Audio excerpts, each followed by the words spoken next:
YCP 4వ జాబితా విడుదల చేసింది. 8 శాసనసభ, 1 లోక్సభ నియోజకవర్గానికి అభ్యర్థులను విడుదల చేసింది. ఇదే విషయానికి సంబంధించి మరింత సమాచారం మా ప్రతినిధి రెహానా లైవ్ లో అందిస్తారు. రెహానా. సంతోష్, వైసీపీ తీవ్ర కసరత్తు చేసింది. కసరత్తు అనంతరం కొద్దిసేపటి క్రితమే 4వ జాబితాను విడుదల చేశారు. దీనికి సంబంధించి ఇవాళ ఉదయం నుంచి కూడా మనం మాట్లాడుకుంటా ఉన్నాము. పలువురు ఎమ్మెల్యేలు క్యాంపు కార్యాలయానికి వచ్చి పార్టీ పెద్దల్ని కలుస్తా ఉన్నారు. సీఎంతో నేరుగా కొంతమంది సమావేశమయ్యారు. అయితే తాజాగా ఇప్పుడు 4వ జాబితా విడుదల చేశారు. 4వ జాబితాలో 9 అసెంబ్లీ అదేవిధంగా పార్లమెంట్ సెగ్మెంట్లకు సంబంధించిన మార్పులు అనౌన్స్ చేయడం జరిగింది. ఈ 9 మార్పుల్లో 8 ఎస్సీ రిజర్వ్డ్ సెగ్మెంట్లే కావడం ఇక్కడ ప్రాధాన్యత మనం చూడాల్సి ఉంటుంది.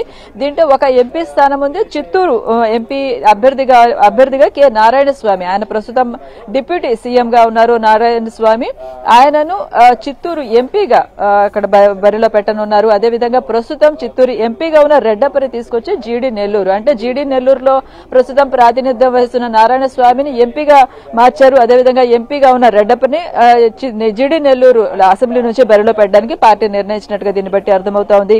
ఇక సింగనమల సెగ్మెంట్ నుంచి, అనంతపురం జిల్లా సింగనమల సెగ్మెంట్ నుంచి కొత్త పేరును వైసీపీ తెర మీదకి తీసుకొచ్చింది. ఎం వీరాంజనేయులకు నియోజకవర్గ బాధ్యతలు ఇచ్చారు. సింగనమల సిట్టింగ్ ఎమ్మెల్యేగా ఉన్న జొన్నలగడ్డ పద్మావతి ఈ మధ్య కాలంలో తనకు టికెట్ లేదన్న విషయం క్లారిటీ వచ్చిన తర్వాత ఆమె ప్రభుత్వం మీద, ప్రభుత్వ వైఖరి మీద, అదేవిధంగా అధికారుల మీద ఫేస్బుక్ లైవ్ లో ఆమె మాట్లాడడము, విమర్శలకు దిగడము పార్టీలో చర్చనీయాంశంగా మారింది. ఆ వెంటనే సీఎంఓ నుంచి ఆమెకు పిలుపుకు రావడము, అదేవిధంగా వచ్చి ఆమె పార్టీ పెద్దలకు తన వ్యాఖ్యలపై వివరణ ఇచ్చి మీడియా కూడా ఆమె వివరణ ఇచ్చారు. తన వ్యాఖ్యల ఉద్దేశాన్ని మీడియా దురుద్దేశపూర్వకంగా చిత్రీకరించింది అని చెప్పి ఆమె యూటర్న్ తీసుకుని మాట్లాడడం జరిగింది. అయితే ఎండ్ ఆఫ్ ద డే సింగనమలకు జొన్నలగడ్డ పద్మావతికి ఛాన్స్ లేదు, ఆమెను పక్కన పెట్టారు. ఆమె స్థానంలో వీరాంజనేయులను పార్టీ బాధ్యతలు ఇచ్చింది. అదేవిధంగా నందికొట్కూరు సెగ్మెంట్ నుంచి ప్రస్తుతం ఆర్థర్ ఎమ్మెల్యేగా ఉన్నారు, సిట్టింగ్ ఎమ్మెల్యేగా. ఆయనకు ప్రస్తుతం నియోజకవర్గ ఇన్ఛార్జ్ గా ఉన్న బైరెడ్డి సిద్ధార్థరెడ్డికి గత కొంతకాలం నుంచి అక్కడ విభేదాలు ఉన్నాయి.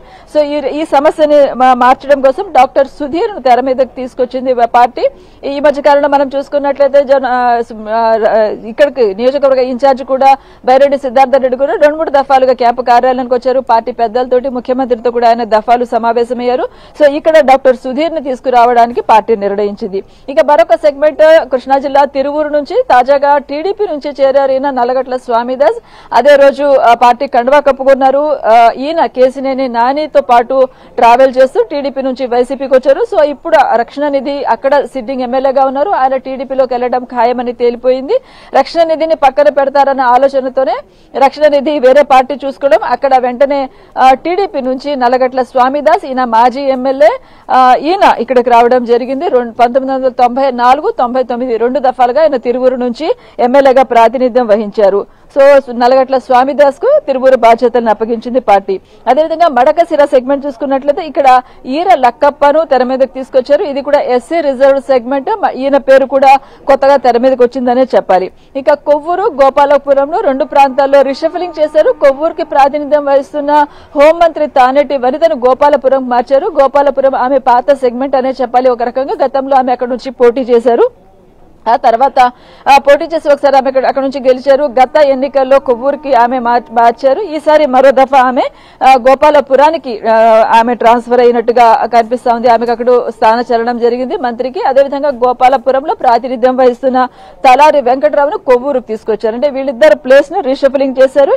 ఇక మరొక సెగ్మెంట్ కనిగిరి. ఇవాళ కనిగిరి ఎమ్మెల్యే కూడా సీఎం ని కలిశారు. సీఎం స్వయంగా ఆయనతోటి స్థానిక నియోజకవర్గ పరిస్థితులను వివరించడము, అదేవిధంగా ఆయన దగ్గర నుంచి ఫీడ్బ్యాక్ తీసుకోవడం జరిగింది.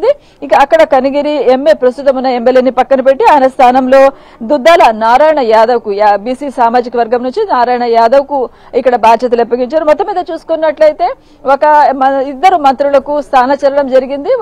డిప్యూటీ సీఎం నారాయణ స్వామిని ఎంపీగా పంపించారు. ఇక్కడ హోంమంత్రికి స్థానచలనం చేశారు.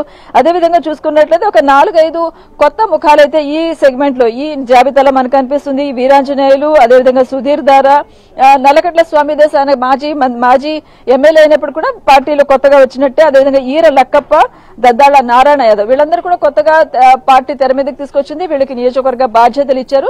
అయితే ఇది కేవలం 4వ జాబితా మాత్రమే. ఇంకా మరికొన్ని సెగ్మెంట్లకు సంబంధించి ఇంకా ఒక కొలిక్కి రాలేదు. పార్టీ ఎవరిని అక్కడి నుంచి బరిలో పెట్టాలనేది ఒంగోలు లోక్సభ కావచ్చు, అదేవిధంగా మచిలీపట్నం, అదేవిధంగా నర్సాపురం, ఇలా పలు చోట్ల కొన్ని ఇంకా కసరత్తు అయితే కొనసాగుతుంది. వాటికి సంబంధించి ఇంకా స్పష్టతకు రాలేదు.